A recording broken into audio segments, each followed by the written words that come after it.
Part 2. You will hear an expert on picking wild mushrooms, called Dan, talking on the radio. First, you have some time to look at questions 11 to 14.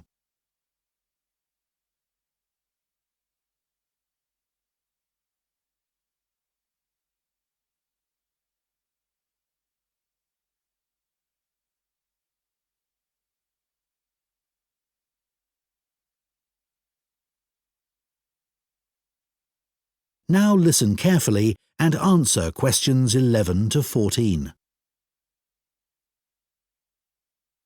This evening, we're delighted to welcome Dan Beagle, who's just written a book on looking for and finding food in the wild. He's going to tell us everything we need to know about picking wild mushrooms. Thank you very much. Well, I need to start by talking about safety. You really need to know what you're doing because some mushrooms are extremely poisonous.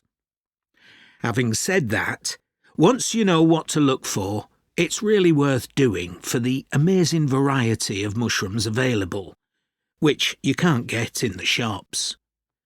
But of course, you have to be very careful, and that's why I always say you should never consume mushrooms picked by friends or neighbours. Always remember that some poisonous mushrooms look very similar to edible ones, and it's easy for people to get confused. The other thing to avoid is mushrooms growing beside busy roads, for obvious reasons. But nothing beats the taste of freshly picked mushrooms. Don't forget that the ones in the shops are often several days old and past their best. There are certain ideas about wild mushrooms that it's important to be aware of. Don't listen to people who tell you that it's only okay to eat mushrooms that are pale or dull. This is completely untrue. Some edible mushrooms are bright red, for example.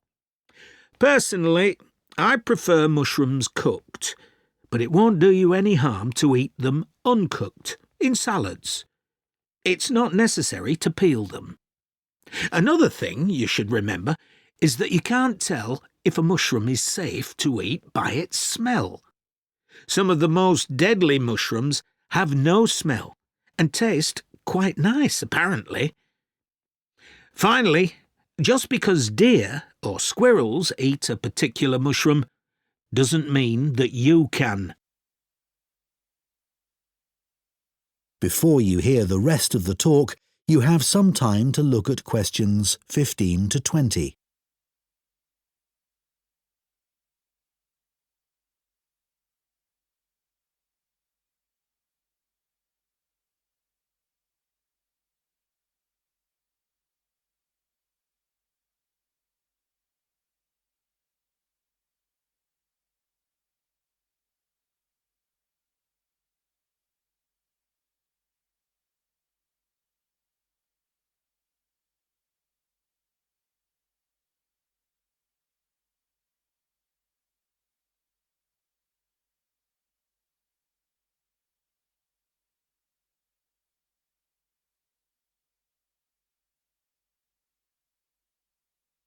Now listen and answer questions 15 to 20.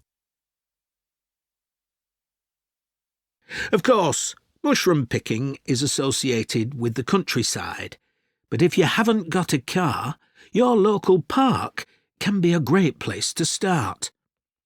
There are usually a range of habitats where mushrooms grow, such as playing fields and wooded areas. But you need to be there first thing in the morning, as there's likely to be a lot of competition.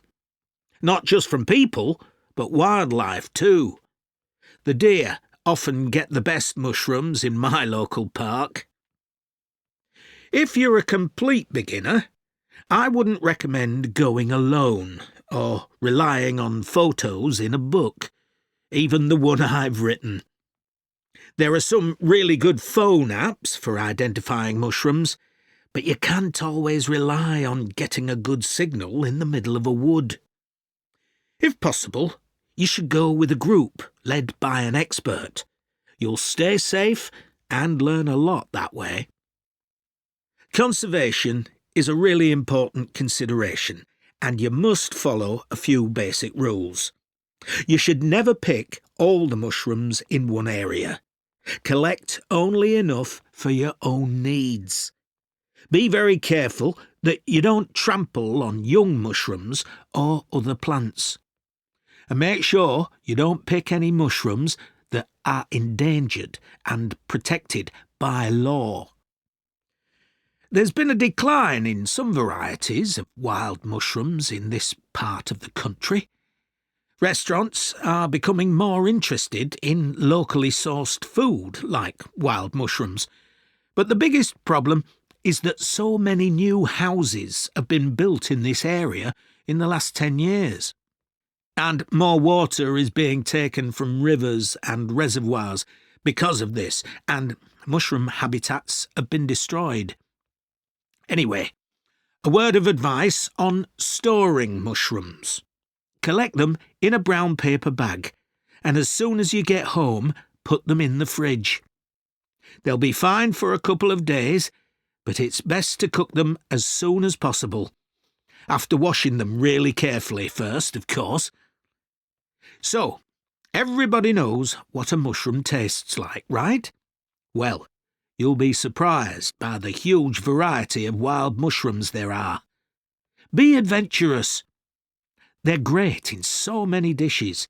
Stir-fries, risottos, pasta. But just be aware that some people can react badly to certain varieties, so it's a good idea not to eat huge quantities to begin with. OK, so now I'm going to show you a few examples of poisonous mushrooms. That is the end of Part 2. You now have 30 seconds to check your answers to Part 2.